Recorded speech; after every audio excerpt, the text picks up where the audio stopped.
OK, my happy place. Enjoy real value online with TM Pick and Pay Click and Collect. It's time for the news.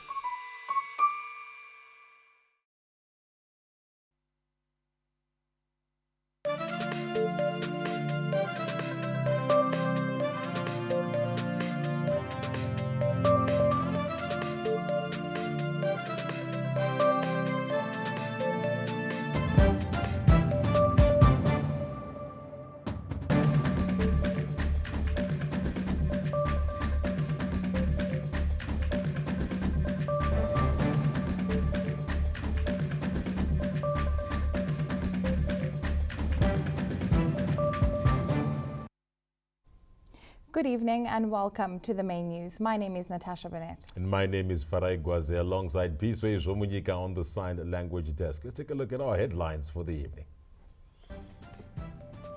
President Emmerson Mnangagwa assures the nation that his government will consolidate gains achieved to improve people's lives in line with objectives of an upper middle income society by 2030. And in other news, a 20-year-old man arrested in connection with 5 murder cases recorded in the Harare Central Business District over the past week.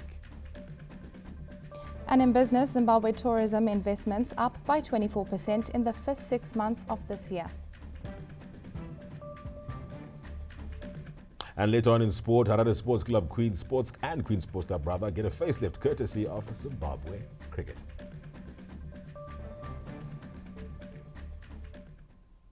And now in our leading story, President Emmerson Mnangagwa says targets set under the National Development Strategy 1 will be achieved with a focus on improving livelihoods. He was speaking at a state dinner held after his inauguration this Monday. As President Mnangagwa embarks on another 5-year term after winning the August 23 election, he has assured the nation that his government will consolidate gains achieved through inclusive development to improve people's lives in line with the objectives of an upper middle income society by 2030. Only last week, I made a tour of duty in Buera district, Manicaland province, and at the Zimbabwe agricultural show. I was pleased to note the people-centered and the life-transforming projects, programs, and activities which are unfolding as we journey towards Vision 2030. Congratulations. Again, I reiterate that we are hitting the ground running, guided by our philosophy, Nyika, Elizwe, Hallelujah. Targets we set for ourselves sector by sector, institution by institution, and broadly under the National Development Strategy, as well as Vision 2030, will be realized during the next 5 years. The head of state pointed out the need for the country to remain peaceful, stressing that peace is a prerequisite for development. Our Revolutionary Party ZimTrade PF and government will continue to safeguard the prevailing conducive, democratic, socio-economic and peaceful political conditions in our motherland, Zimbabwe.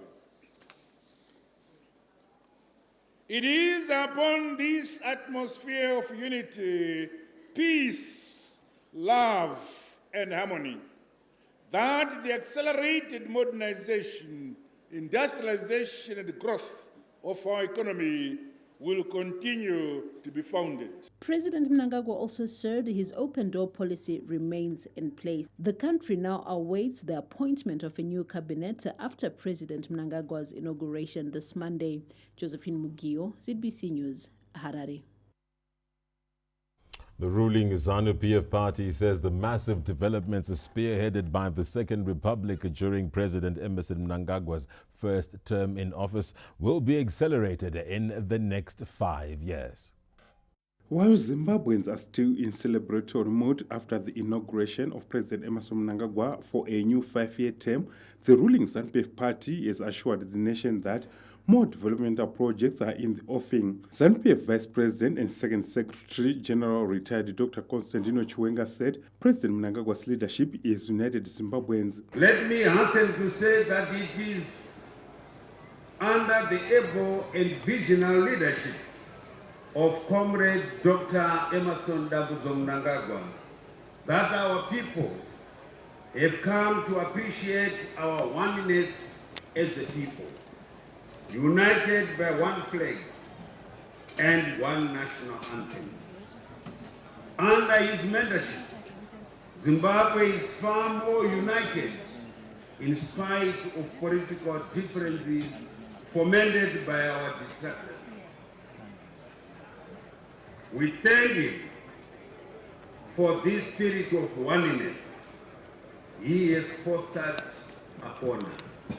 For ZANU PF Vice President and Second Secretary Comrade Kembo Mohadi, accelerating development across the country is high on the agenda. Thank you, Your Excellency, for introducing the village development concept, where the 35,000 villages are going to receive boreholes, solar, and then market gardens in them. So, and that's the only way we can say we have developed Zimbabwe, when we develop those out there in the rural areas.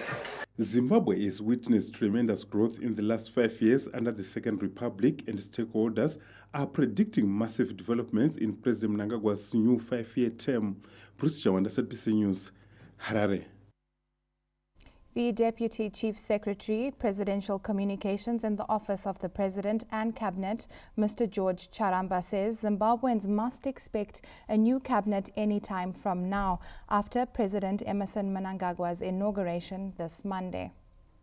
What is the way forward soon after inauguration? The President has already been inaugurated. The next thing is for His Excellency the President to now constitute his government and constitute his government in a way that crystallizes his vision in terms of what he intends to do in the next 5 years.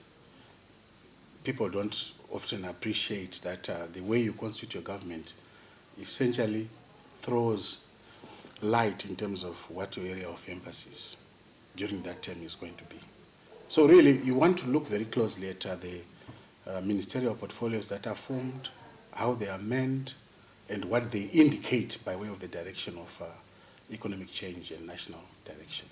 I can assure you the President has a sense of urgency. He knows what is at stake. He knows what needs to be done. By the way, we shouldn't forget that the President ran on the ticket of continuity. He started lots of far-flung projects around infrastructure, be it roads, rail, water, energy. That whole area is yet to be completed. The observation by the SADC election observation team made its findings. What's your take on that? I'm happy that we have had this kind of development, because then it gets all of us in SADC, as member states, as citizens of SADC, to really re-examine the whole notion of election observation. Like, for instance, how do you strike a balance between the dictates of monitoring or observing an election on the one hand and the respect for the sovereignty of a country? Election observation is not an audit of the democratic credentials or claims of a nation state. There are no-go areas, very clear no-go areas. You don't question a country's right to make laws for itself. Where do we stand, the relationship between Zambia and Zimbabwe, realizing that there has been this issue of Nevas Mumba? Let's look in the crystal ball. We have a minimum of 3 nations who are set to go for elections. We can't proceed to Eswatini for their next elections with this mess, where a chairman decides to abuse his office and destabilize the nation. Right? But let me make it very, very clear. The president has made it clear to his counterpart in Zambia that whatever the excesses of the chairman of the observer mission of SADC, that should never be allowed to injure the excellent relations between Zambia and Zimbabwe. Newly elected members of the National Assembly and Senate will be sworn in on Thursday. The development was confirmed through a government gazette published this Tuesday. The swearing-in ceremony, which comes after President Emmerson Mnangagwa's inauguration this Monday, is in line with Section 128 of the Constitution. National Assembly members will take oath of office at 10 in the morning, while senators will be sworn in after lunch. ZANU PF has 136 members in the National Assembly, while the opposition at CCC has 73.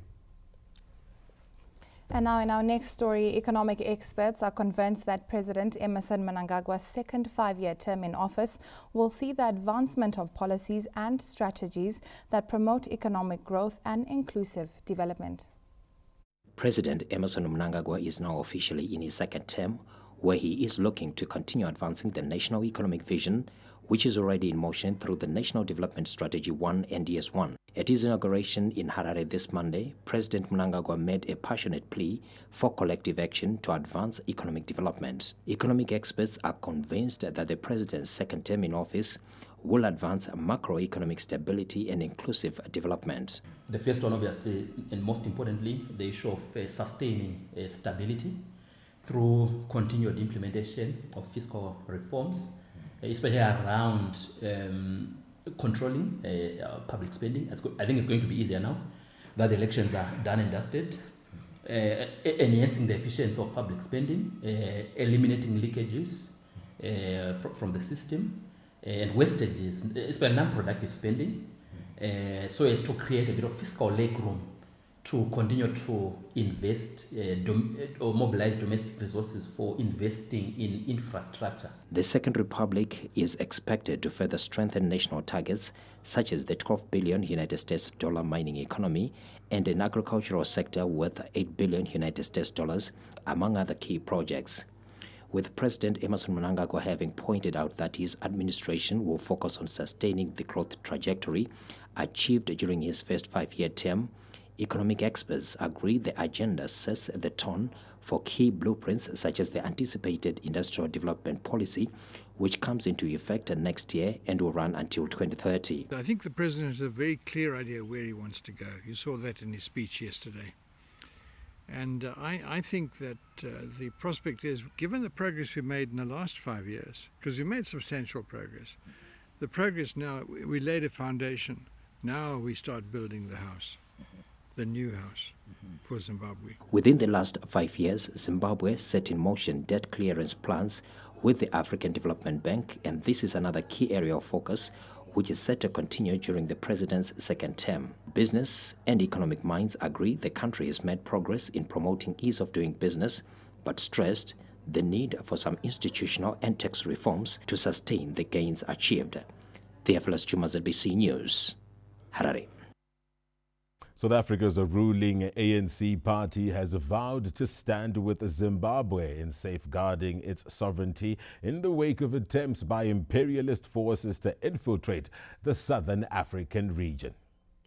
The ANC delegation led by Secretary General Comrade Fikile Mbalula met the ZANU PF leadership at the party headquarters in Harare this Tuesday, where they discussed several issues of mutual interest. While applauding Zimbabweans for delivering a credible election, Comrade Mbalula said liberation movements in Southern Africa are aware of attempts by Western imperialists to infiltrate the region. We respect everybody and their observer missions and all of that, but at the end of the day, the ANC subscribe to the sovereignty of nations. The ANC is against a regime change agenda, which has been perpetuated by our political fools in the world, who even in South Africa want ANC to be out of power through the agenda of regime change, sponsoring non-governmental organizations and all of that, and sponsoring political parties and so on, We are aware of these things, we know them. They do happen. And the fact of the matter is that we respect the will of the people. And yesterday, Zimbabweans came out in their numbers to show their support for their president. What a wonderful event it was. And that is what is really encouraging and so on. So we respect the will of the people and the outcome of the election. He added that the West has no mandate to lecture other countries on democracy. We know the potential of this country. And in that context, it is important that these nations that have imposed sanctions on Zimbabwe must do away with those sanctions. They cannot impose their ideological disposition on the Zimbabwean people. And I think that's what we and ZANU PF understand together, and we fight against. ZANU PF shares the same stance with the ANC and is equally determined to ward off neo-colonialists. South Africa is our next door neighbor, our big brother, and there's quite a lot that we have to discuss this morning. And we want to assure the nation that we are still colleagues in the struggle, as we have always been with ANC. The two liberation movements also pledged to collaborate in areas of mutual interest. We're coming at a time where we have had very successful hosting of a BRICS meeting, starting with the meeting of political parties, where ZANU PF was part of that. We went to BRICS.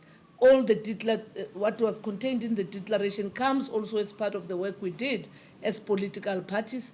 We know the tasks now that have to be done until the next BRICS meeting. We'll be having bilaterals to deal with those areas that are quite important on the economic front. It is significant that in the process of the consultations between our two Secretaries Generals, it was agreed that the term former liberation movements was premature because the revolution is not over yet.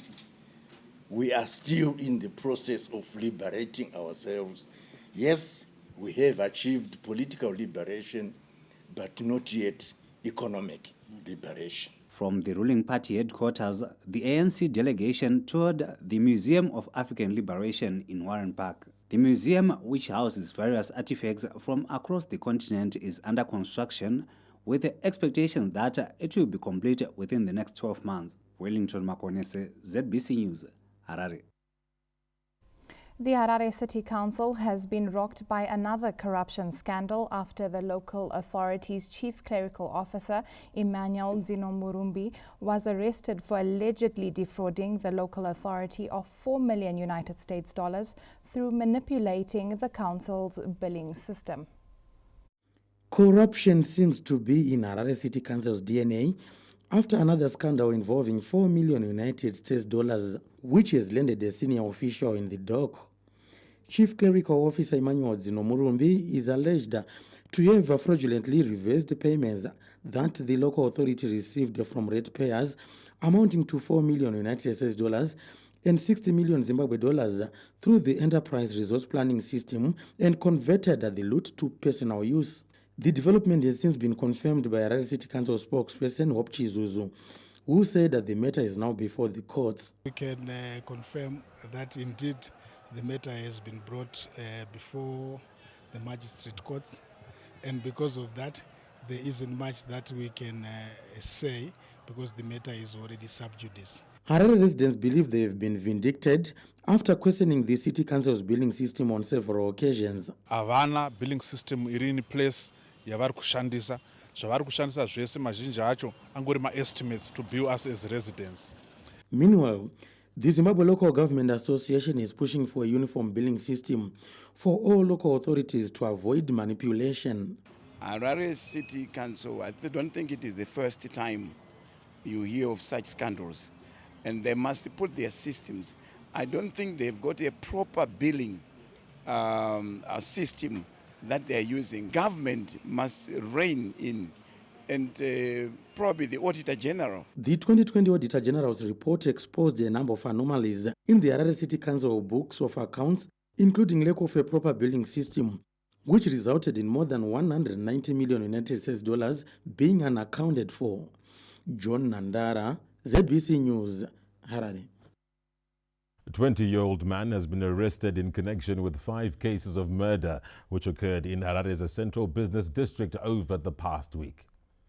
Streets have never been a safe habitat, and the reality has turned yet again after 5 murder cases were recorded in Harare Central Business District within a space of 7 days. The brutal killing of 5 children living on the streets while they were in their sleep has sent shockwaves across the capital. Hachisi chinhu chakanaka ichocho. Because wadataza kuti munhu uda kungouraya munhu asina chaakutadzira, asina zvaakuitira, but nandione chiri chinhu chakanaka. Upenyu hwemunhu ndo hwakakosha, but kana someone akuzonotora upenyu hwemunhu iye akuisa maoko make, and for that matter, five lives. ZBC News also caught up with those living and working in the streets of Harare who confirmed their worst fears. Inini ndiri kutotya izvozvi kutoti nditovate muno mutaundi. Situation yamuno mutaundi yakutyisa. Vanhu vanogara mustiti vatori panguva yakaoma. Vanosvikirwa kana nemwe munhu anotosvika otorepa munhu otouraya, wotocheka munhu ari pasaidhi apa achichidzira munhu kuti ndokuuraya, wototi ndipe mari yese yawatsvaga yotorerwa mari yese wototorerwa. Tine vamwari uya achitema zvidhina takarara. Wotokwadzwa zvoti izvozvi ndine mawanga mekuti manyada ekurohwa nematombo. Vanhu vakanyanya. Zimbabwe Republic Police National Spokesperson Assistant Commissioner Ponyati confirmed the arrest of the 20-year-old murder suspect. The Zimbabwe Republic Police confirms the arrest of Thandolwenkosi Ndlovu, who is a suspect in connection with 5 murder cases which occurred in Harare CBD between the 28th of August 2023 and the 4th of September 2023. He is also linked to other murder cases, specifically 3 murder cases which occurred in similar circumstances in Bulawayo in the year 2020, and they ran away to Harare. He is also facing a charge of robbery which occurred in Milton Park area in the year 2021, and he was on a warrant of arrest.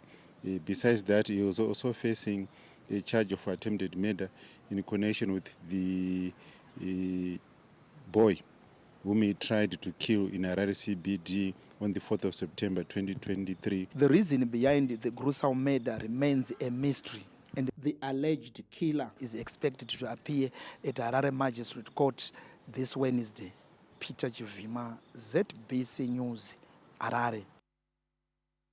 The upgrading of Feruka pipeline is set to be completed by the end of the year, positioning the country as a regional fuel distribution hub while also ensuring adequate fuel supplies in Zimbabwe.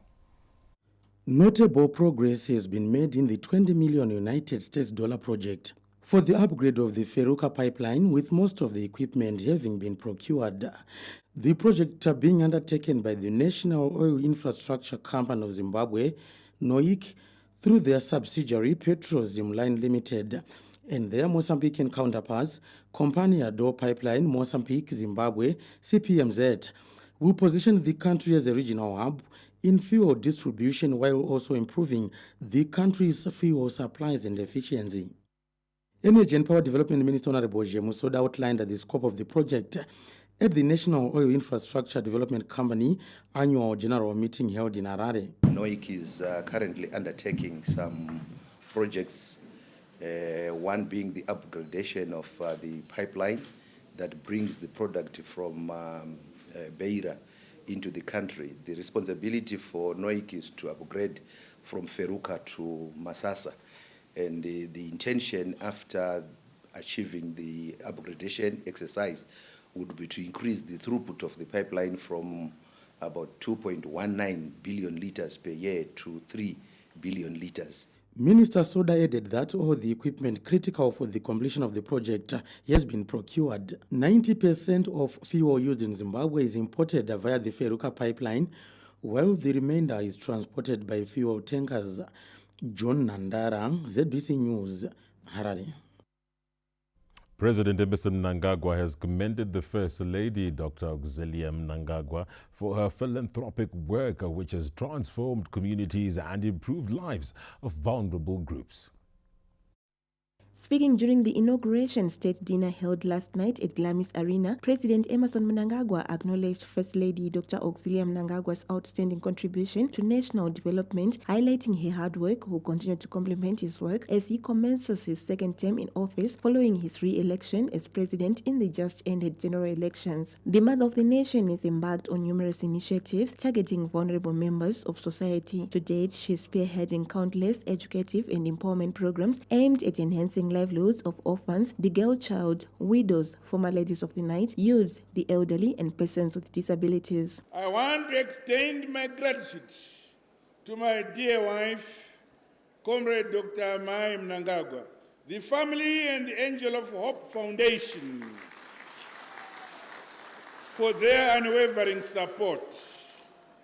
You continue to be a reliable partner in our national quest to deliver on the aspects of agriculture and food systems, health, culture, training and human capital development.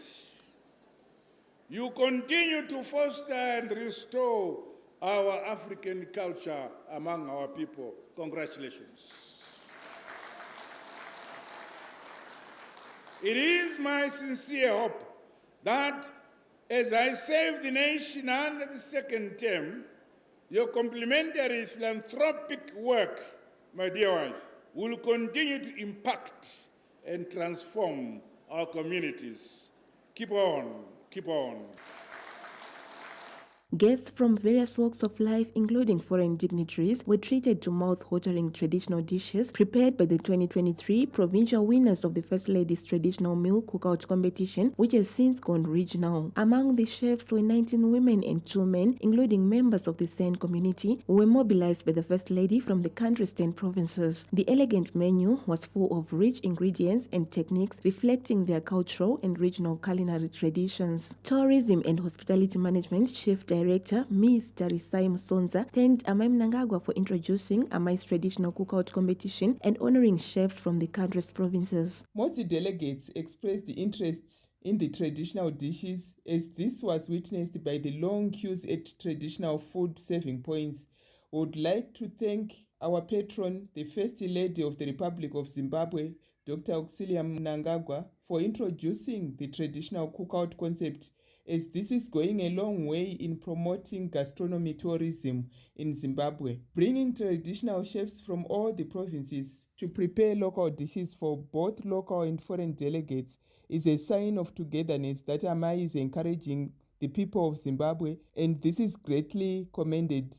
On the other hand, our traditional chefs were greatly excited to be accorded the opportunity to prepare traditional dishes at this special event. For welcome drinks, guests were given freshly squeezed juices from local fruits, including Mayo Mkoyo, Baobab, watermelon, and Masao juices. The main course starches comprised African rice, sorghum, millet, and white sadza, steamed maize, madumbe, magogoya, and momare, served with mabumbe, manyanya, roadrunner, shinyenze, mazondo, haifirizi, tripe, oxtail, dried munyeve in peanut butter, dried munyemba, mubora, wozeko, beef knuckles, goat stew, nyemba, rupiza, steamed kariba brim, chimukuyu in peanut butter, and suro. Nibbles on the tables comprised nyemba bites, kapenda parcels, madora delights, meatball fingers, bwire, mozize mananga, and popped mapunte. For dessert, guests were spoiled for choice as they enjoyed cucumber and avocado dip, half moon eats,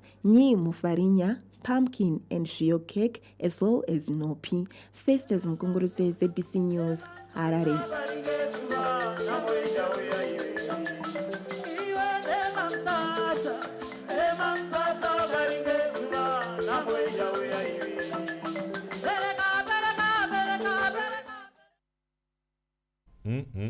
What's your favorite local food? I'm a big fan of rice in Edovi. Remember, these and more stories are available on our Facebook, YouTube, and Instagram, which is ZBC News Online. We now take you through stories you can still expect in tonight's bulletin.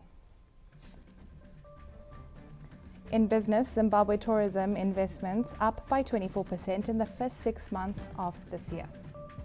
And in sport, Harare Sports Club and Queen's Sports Club get a facelift courtesy of the Zimbabwe cricket.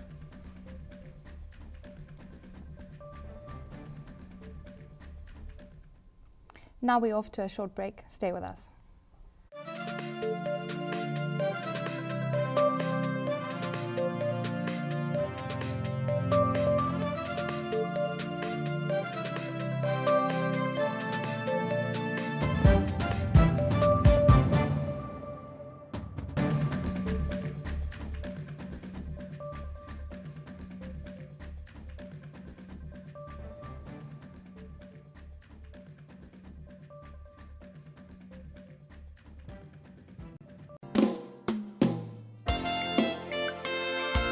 One board, management and staff wish to express a hearty congratulations to His Excellency President Emmerson Mnangagwa on his re-election as the President of the Republic of Zimbabwe. Your Excellency, we are certainly motivated by the confidence shown in your leadership by the majority of Zimbabweans, which has given you a fresh mandate to carry on the work you started. We look forward to contribute to your vision of transforming Zimbabwe through continuous innovation and development of Zimbabwe's communication landscape. Makorokoto Amhlope, congratulations.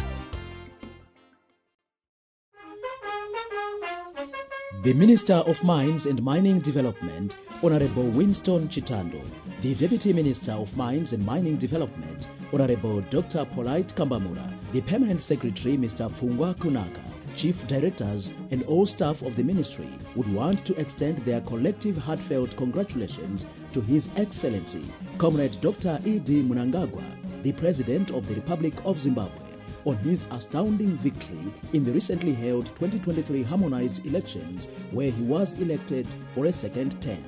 Your vision for a sustainable $12 billion mining industry is now a reality. Like a diamond, you will continue to shine. Makorokoto, congratulations. Amhlope.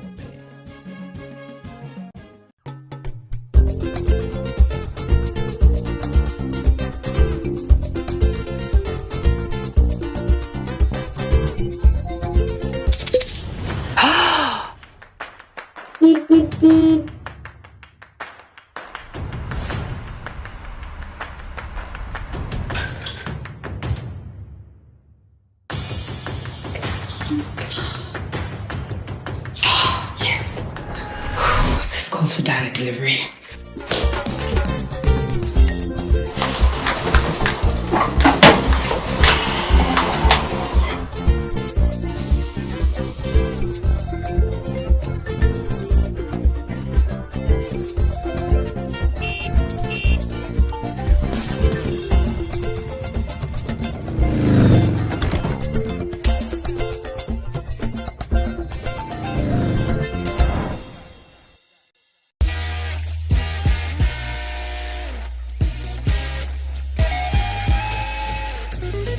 Your Excellency, we are inspired by your visionary leadership, which is transforming Zimbabwe into a digital economy through the use of information and communication technologies.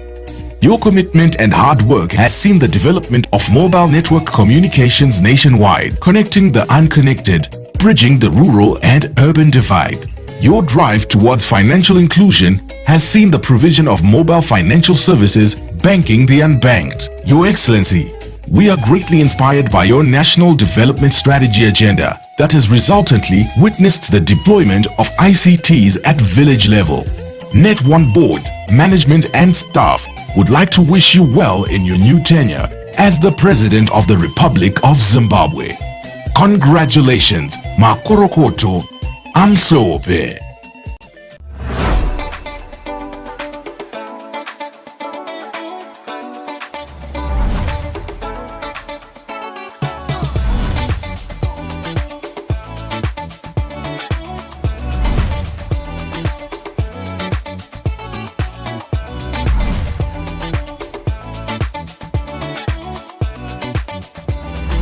This is the right choice, Zimbabwe.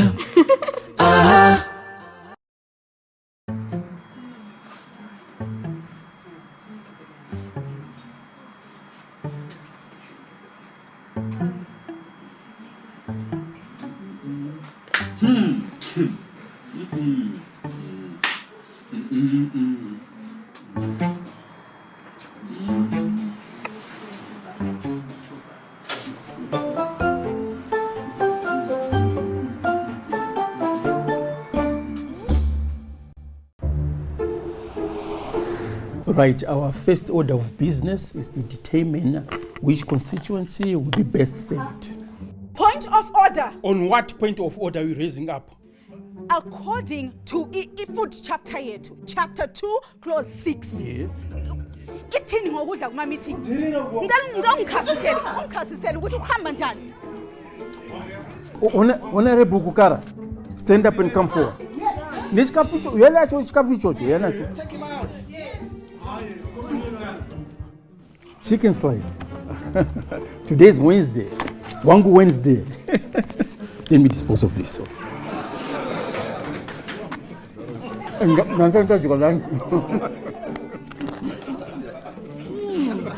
Enjoy Wangu Wednesdays with Chicken Slice. Get an extra free chicken piece or medium chips when you order a 2-slicer every Wednesday at Chicken Slice. I love it.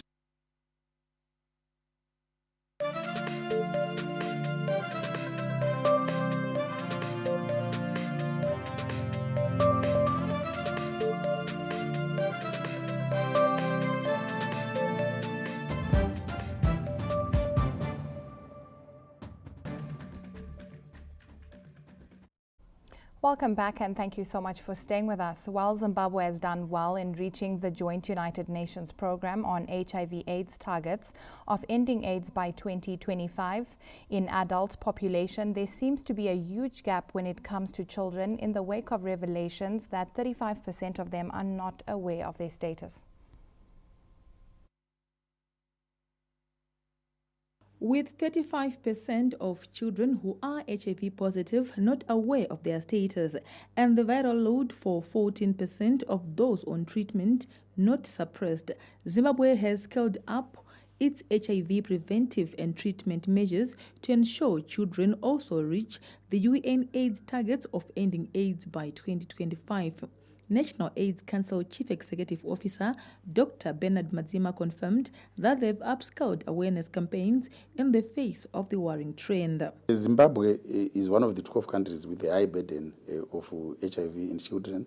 And in February this year, the Honorable Vice President, who is also the Minister of Health and Childcare, was part of the 12 countries which made a commitment, which is called a Global Alliance to end HIV in children by 2030.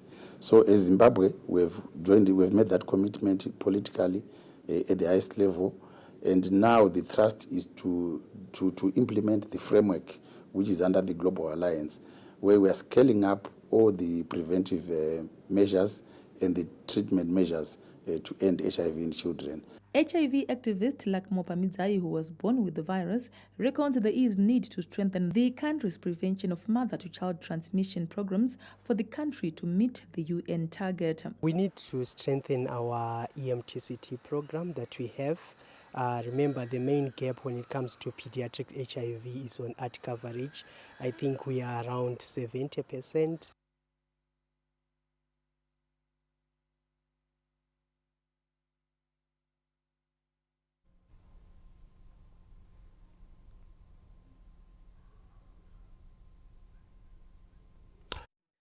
Concerning stats there on HIV and AIDS within the youth. However, we're now going to be crossing over to our Montrose studio where we're joined by Sibugele Maposa. Sibugele, good evening and over to you.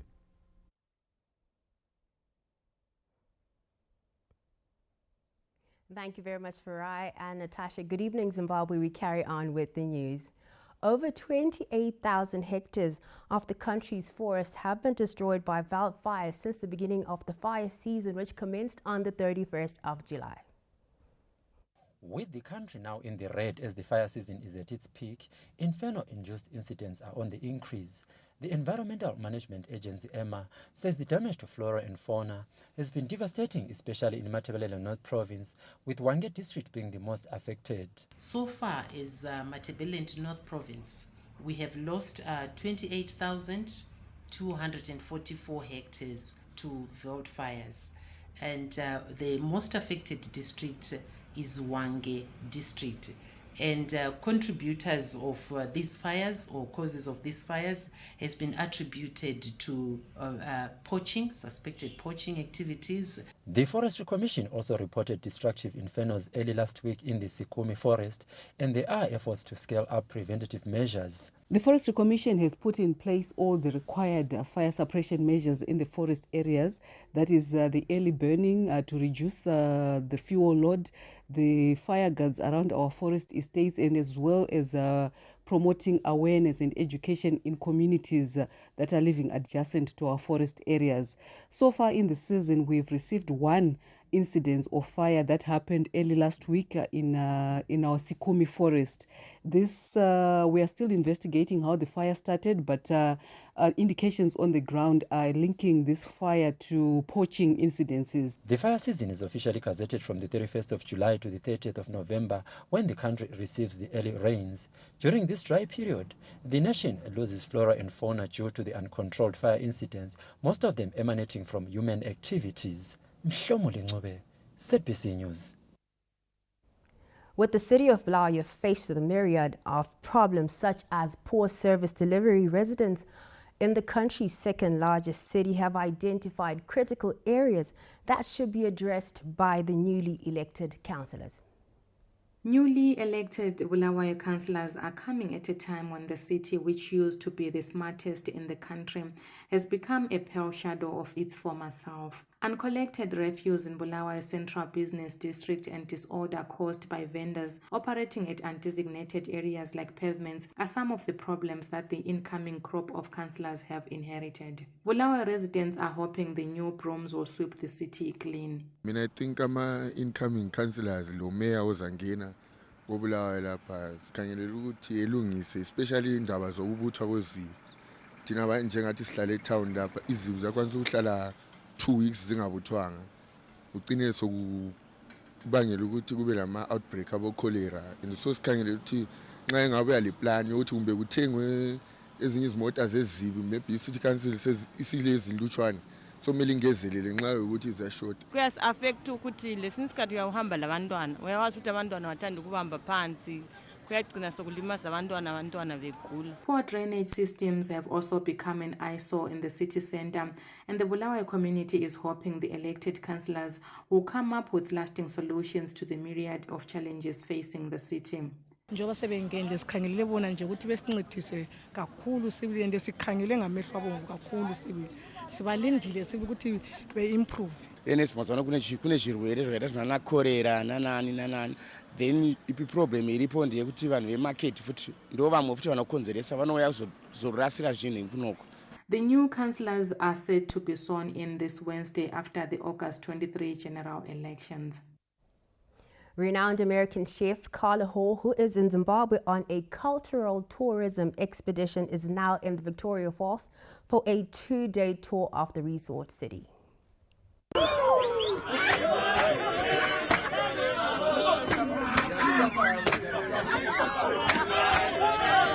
After the rousing welcome on her arrival in Victoria Falls this Tuesday, War and her team, which includes her husband Matthew, were captured enjoying traditional foods, which includes mazondo and sadza, at a local hotel. War's maiden visit to Zimbabwe is part of her cultural tourism exploits, which will see her visiting places like the Victoria Falls and sampling other activities in the resort city. The visit is courtesy of renowned Hollywood makeup artist Jackie Mugido. Gala is famed for spending 7 years co-hosting ABC's Emmy Award-winning popular lifestyle series The Chew. She is also known for American television shows like Top Chef New York, Top Chef All Stars, and is currently featuring on the Food Network on shows like Thanksgiving, Holiday and Halloween, Bailing Champions, and West Cooks in America. War has joined the bandwagon of international celebrities who have visited Victoria Falls for tourism purposes, including the Netherlands national cricket team and English Premier League side Aston Villa captain John Mancini.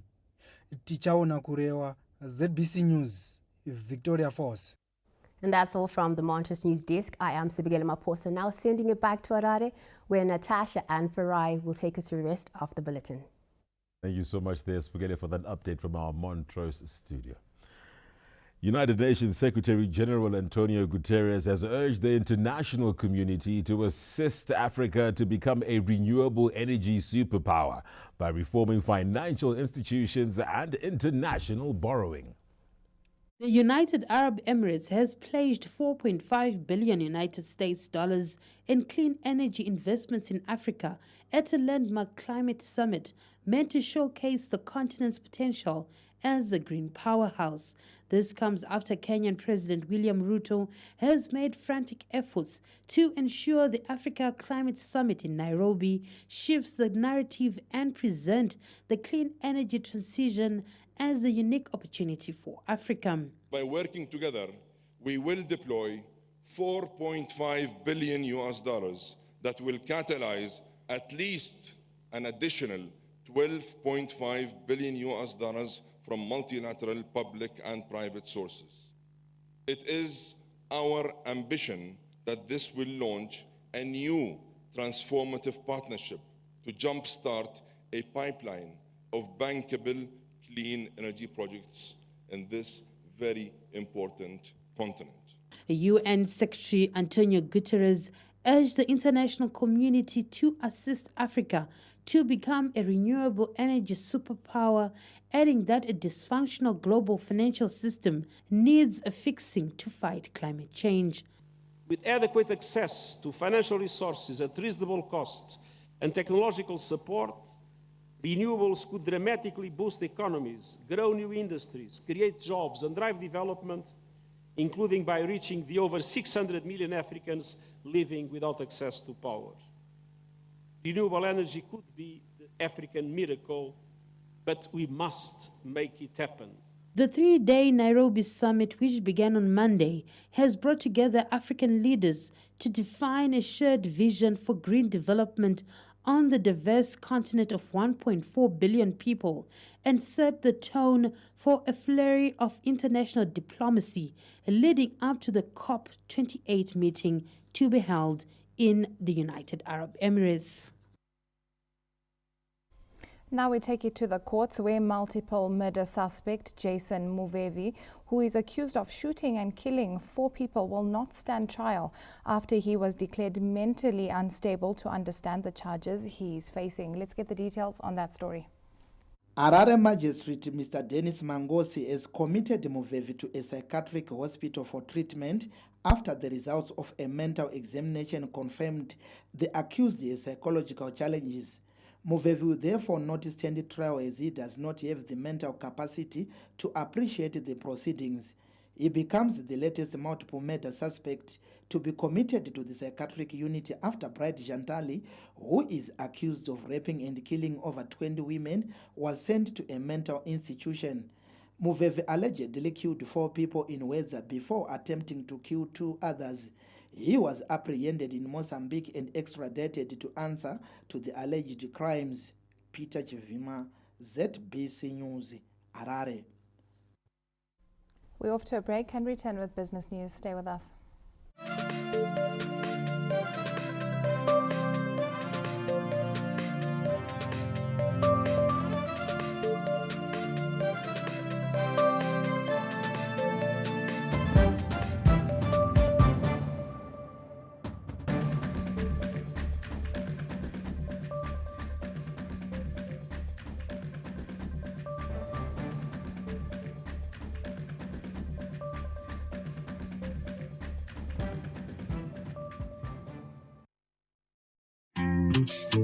With utmost delight, I'd like to extend my heartfelt congratulations, Your Excellency, on your re-election as the President of the Republic of Zimbabwe. I am assured that the trust of the great people of Zimbabwe in you and the incumbent party to steer the nation of Zimbabwe to greater heights and your determination to serve, grow, and develop the nation Zimbabwe. I also believe the bilateral relations between the Islamic Republic of Iran and the Republic of Zimbabwe will be further expanded during your second term. Kenya. I pray the Almighty God to grant you good health and success to your excellency and prosperity and welfare to the great people of the Republic of Zimbabwe. Ibrahim Raisi, President, Islamic Republic of Iran.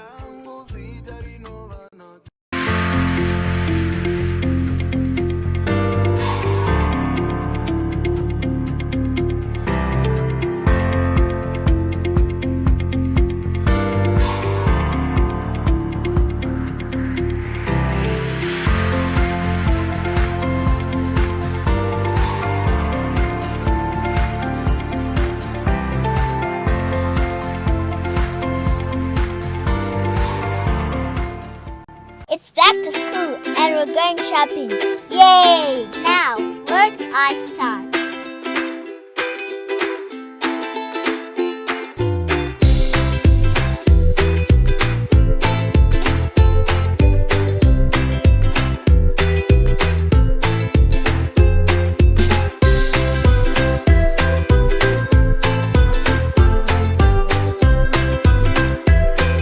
Okay, my happy place.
Come in store now for the freshest creamy treats. Creamy! Enjoy life.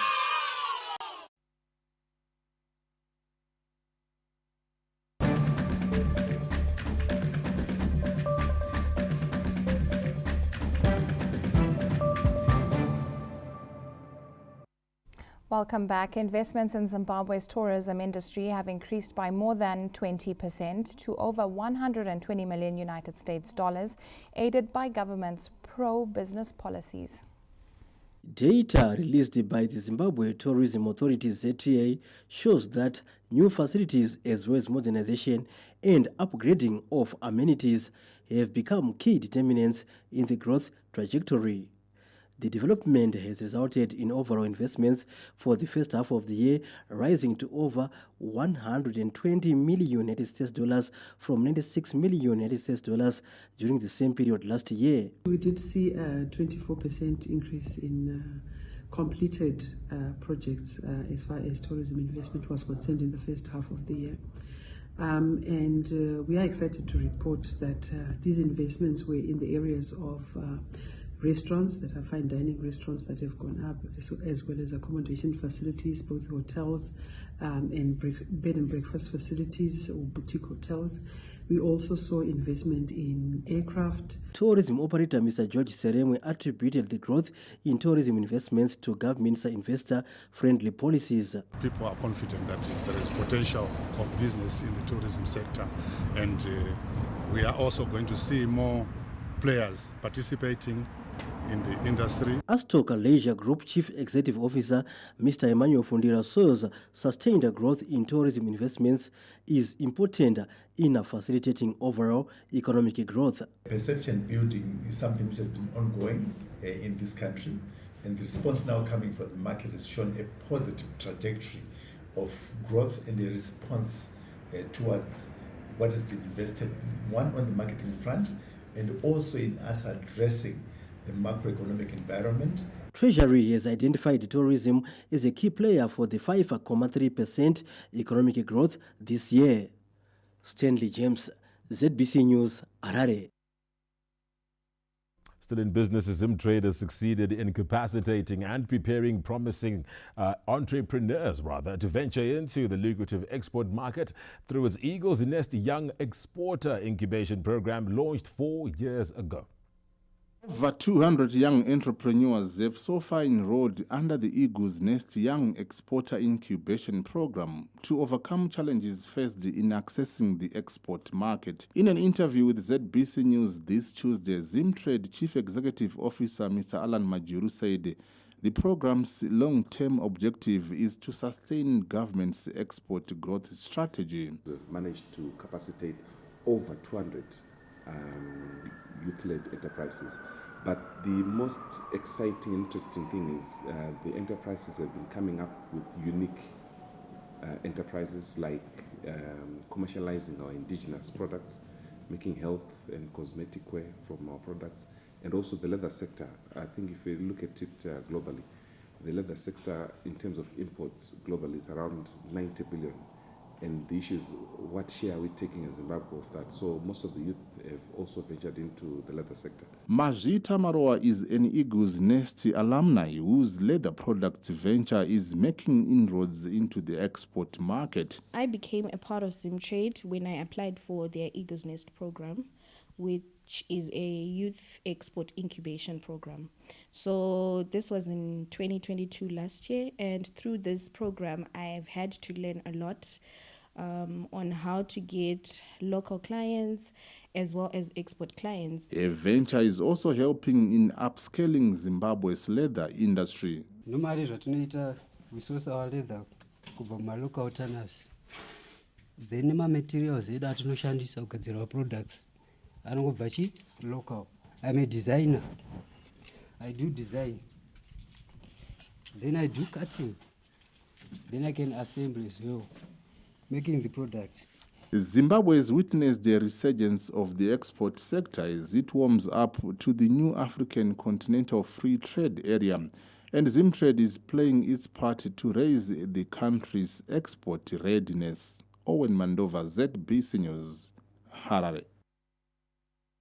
And now in the arts segment, the musical gala held in Harare Monday night to celebrate President Emmerson Mnangagwa's inauguration lived up to its billing after Zimbabweans were treated to the best of local music.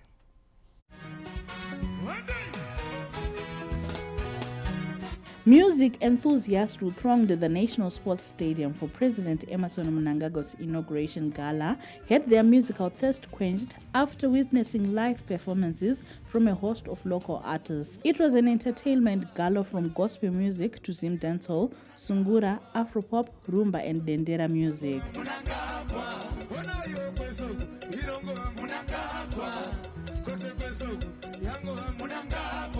Afrobeat lovers were well catered for after Japraise and Endimuridzo proved their mettle.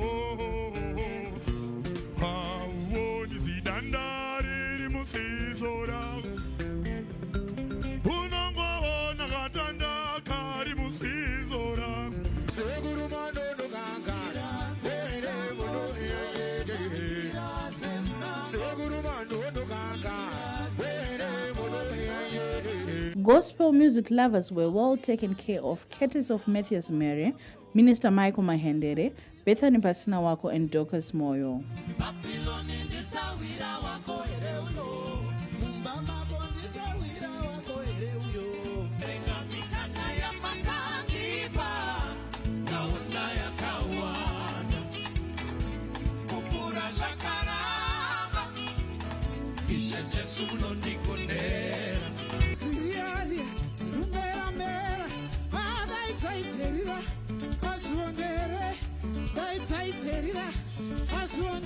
It was never a dull moment for Sungura aficionados, with Peter Moyo, Mazibaba Nicholas Zakaria, Mark Ngwazi and DT Bayomudimba doing their best.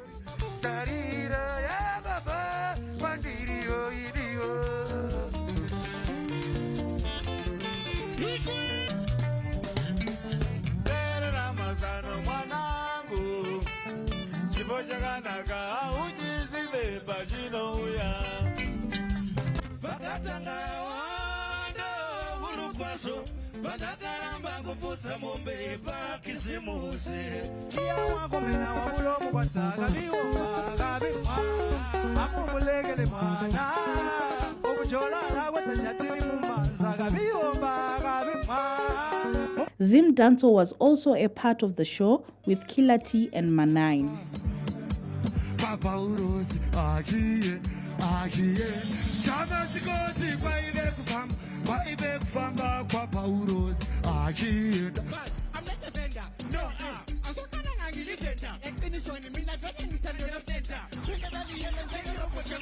Sulumani Chimbetu represented the Dendera genre with a polished performance.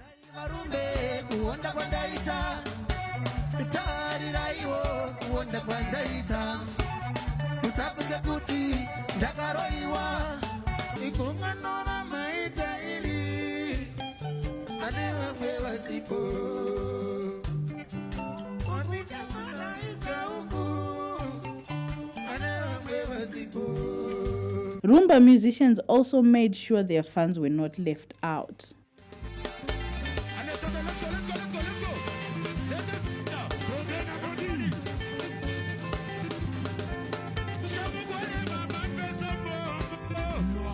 There was also a place for Clemens Magwaza and Iasa.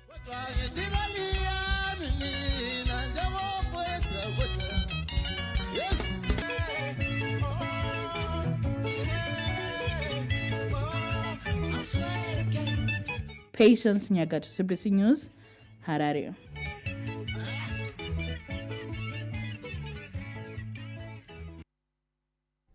Clearly, top times were had there. We'll take a short break and come back. We'll be joined by Lawrence Fusida with all things sports related. Stay tuned.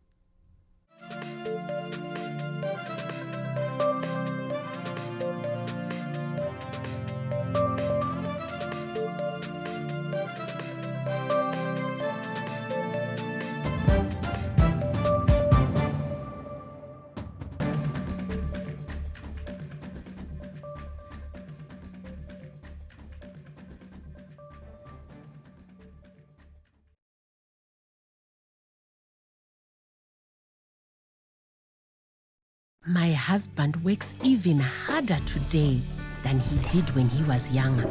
He never thinks of himself.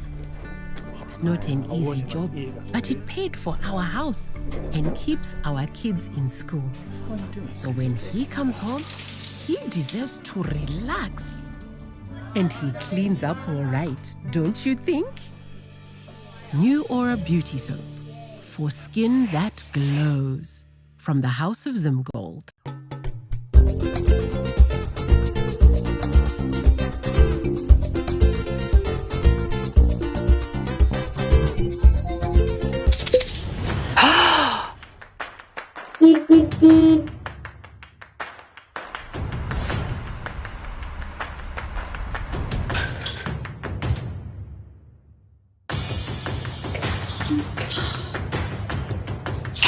Yes. This calls for direct delivery.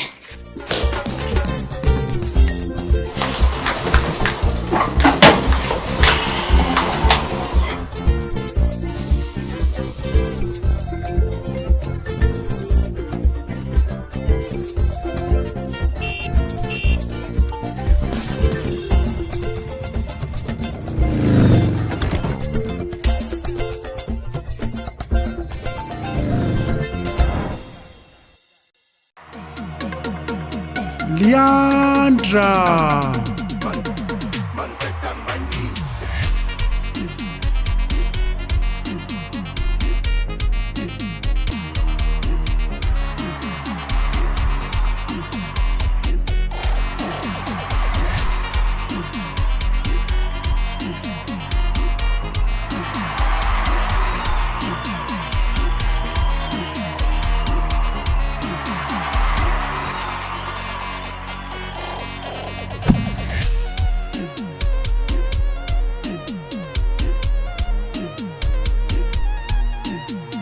all your chicken slice deliveries, simply call 086 77 00 8677 or download the app on Google Play Store.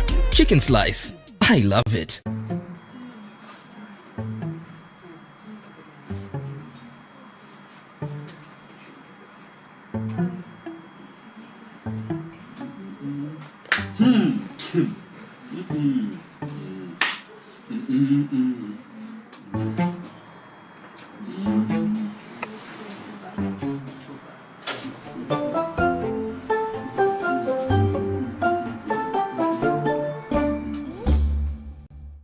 It's the Premier League, all on DSTV. All the goals, clashes, and moments. All of Rashford, Salah, and Saka. This start is getting better and better and better. All in HD. It just makes no sense. Available on all these bouquets to choose from. To watch on all these.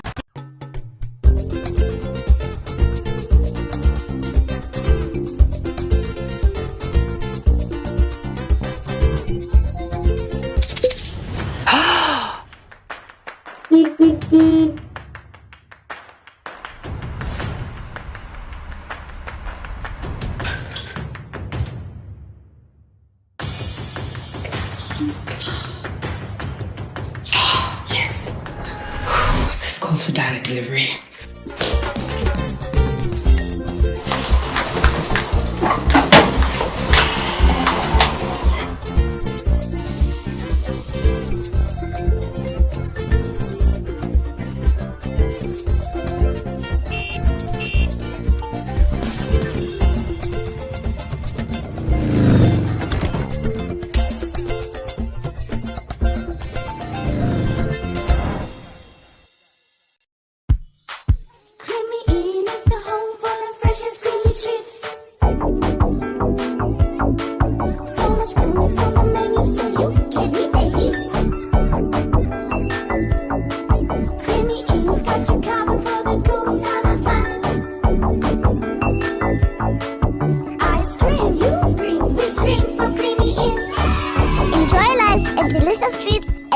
Come in store now for the freshest creamy treats. Creamy! Enjoy life.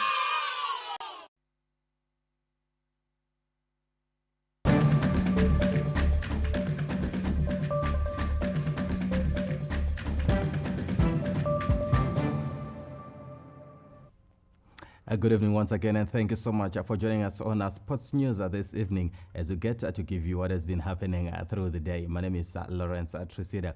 We start off with the Premier Soccer League, where it's set to feature another big match this weekend as Giants Dynamos and Highlanders clash at Barberfield Stadium this Sunday. More in the next report.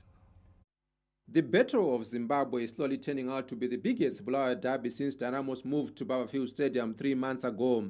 Highlanders and Dynamos are sharing Barberfield Stadium as their home ground, which has drawn comparisons with the Soweto derby in South Africa when Kaizer Chiefs and Orlando Pirates used to share FNB Stadium. The two traditional giants are the country's most successful clubs, and whenever they clash, fans have been left clamoring for more, and this Sunday promises to be no different. Dynamos and Highlanders played out to an entertaining goalless draw at Barberfield Stadium in the reverse fixture, and the big match, which usually draws large crowds, is expected to deliver the same come Sunday.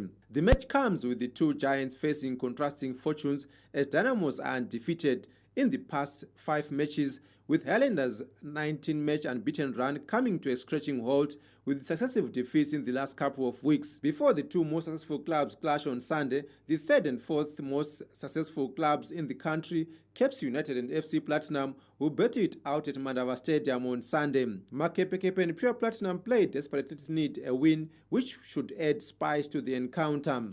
Cape United are in terrible form with just 2 points out of a possible 12 in the second half of the season, while FC Platinum have not been in their imperious best this season as they have struggled for consistency. Elsewhere, Chisumbanje will host top-flight football for the first time in the history of Zimbabwean football when Greenfield welcomes Shesham to the newly refurbished Greenfield Stadium.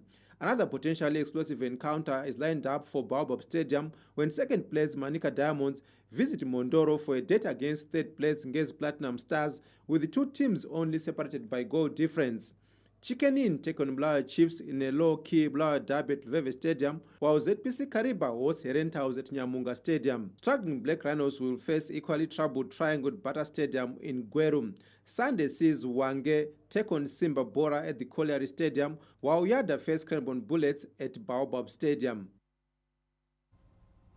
Staying with the Premier Soccer League, Wange have suspended head coach Wongani Mafu and his assistant trying over poor results. Chipangano have 24 points and sits 11th on the table, just 2 points above the relegation zone. So, yeah. Wange is always Wange, and guess who comes back? It's Nation Do It. Moving on to cricket. Zimbabwe Cricket is set to upgrade the country's two biggest venues, Harare Sports Club and Queen's Sports Club in Bulawayo, ahead of Zimbabwe hosting major international tournaments in the next 2 years.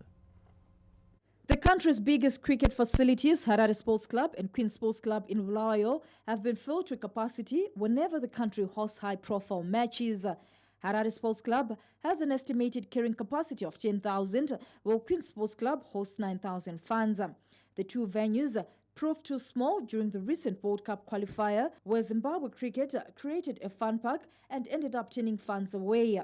Zimbabwe will co-host the 2026 Under-19 Men's Cricket World Cup with Namibia before hosting the Senior Men's ODI World Cup a year later, hence the need to increase the carrying capacity of the two arenas. Lights are there now at Harare Sports Club.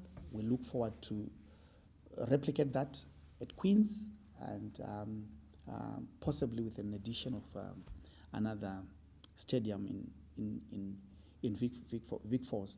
Desire would have been to upgrade Mutare Sports Club to an international stadium, upgrade Kwekwe Sports Club to an international stadium. But there are constraints that are beyond us that we can't circumvent because of the ownership of the clubs. Harare Sports Club played host to the 2003 World Cup tournament, which Zimbabwe co-hosted with South Africa and Kenya.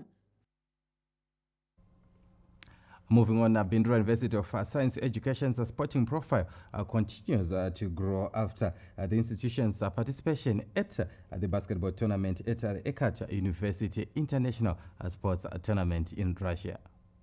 The Bindura University of Science Education Buse men's basketball team is in high spirits after participating at the 2023 Ekat University International Sports Festival held in Russia recently. The Buse Panthers, who returned from Russia on Friday, say participation in the 3x3 basketball tourney gave them the much-needed international exposure. It was a very good help for the Buse team because we were playing against a lot of universities, big universities from all over around the world.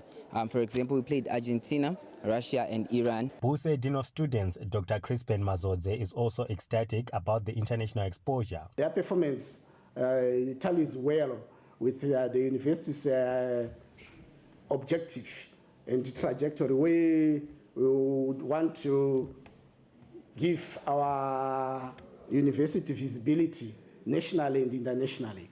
The Panthers have been on roll after winning gold at the Confederation of Southern African Universities and Colleges competition held in Malawi last year. Meanwhile, javelin and shot put athlete Wayne Komo, who is on scholarship at Buse under the National Sports Academy, came 7th at the World University Championships in China last month, while another beneficiary and 200-meter athlete, Tapiwa Makarau, took part in the World Athletics Championships held in Hungary last month.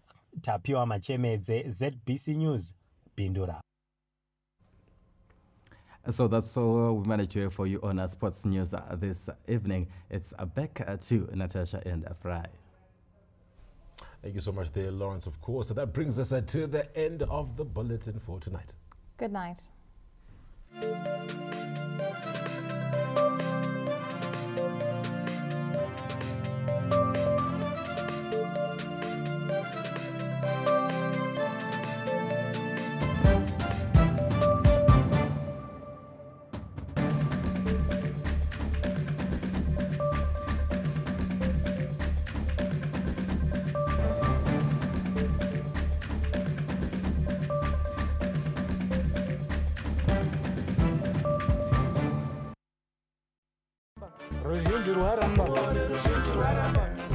Zimbabwe yaramba, Zimbabwe yaramba, Zimbabwe yaramba, Zimbabwe yaramba.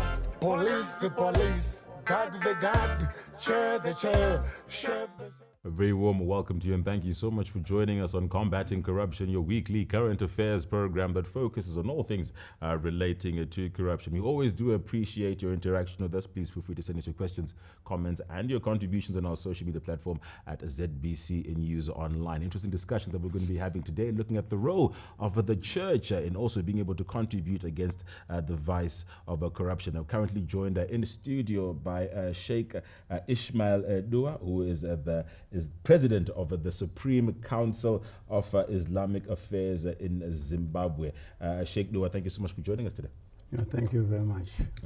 And a bit later on, we will be joined in studio by a Bishop, Dr. Chikuni, who is the president of the Inter-Religious Association for Peace and Development in Zimbabwe. Looking forward to his sentiments a bit later on. As per usual, we also are joined by a representative from the Zimbabwe Anti-Corruption Commission. Currently, we're joined by Dr. Miradzi Magiga, who is the Public Awareness and Education advocate within the organization. And looking forward to your sentiments here today. Dr. Magiga, always a pleasure having you. Thank you very much. Good evening, Zimbabwe. Dr. Magiga, I might as well start off my first question with you, looking at the role of the church with regards the fight against corruption. The role of the church has been quite enormous in this country, and as Zimbabwe Anti-Corruption Commission, we are very much happy to have the church being part and parcel of the anti-corruption fighting strategy. The church has been quite instrumental in mobilizing the people, the public themselves, wherever we go. Remember, we've been in the rural constituents, urban areas, and everywhere. And these were the people who were mobilizing the people. The church on its own has taken its own role to further on go on to teach about anti-corruption within their own churches throughout the country. So ZAC is there just to provide materials and guidance on how corruption actually can be taught so that it becomes so meaningful to the people. The church on its own has gone further and also be exemplary in signing what we call the Integrity Pledge. And this is some kind of baptism when we take it to